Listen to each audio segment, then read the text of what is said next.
રાત્રિના JP police station હદ વિસ્તારમાં મહાબલીપુરમ નામનો વિસ્તાર આવેલ છે. ત્યાં પતિ પત્ની વચ્ચે ઝઘડો થયેલ, જે બાબતે ઝઘડો ઉગ્ર બનતા એ જે પતિ છે એની પત્નીને ગળું દબાવી અને મોત નિપજાવેલ છે. જે બાબતે જેપી પોલીસ સ્ટેશનમાં ગુનો દાખલ કરવામાં આવેલ છે અને આરોપીને હસ્તગત કરવામાં આવેલ છે. આગળની તપાસ હાલમાં ચાલુ છે. જે પતિ પત્ની બંને એકલા જ રહેતા હતા અને એની સાથે એમની 6 માસની દીકરી હતી.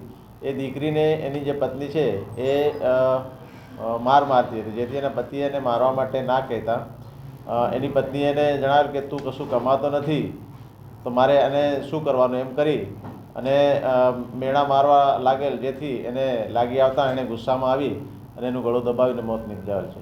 આરોપીના ગુનાહિત ઇતિહાસ બાબતે હાલમાં તપાસ ચાલુ છે અને આરોપીને હસ્તગત કરવામાં આવેલ છે. એને ધોરણસરની કાર્યવાહી કરવા માટેની તજવીજ ચાલુ છે.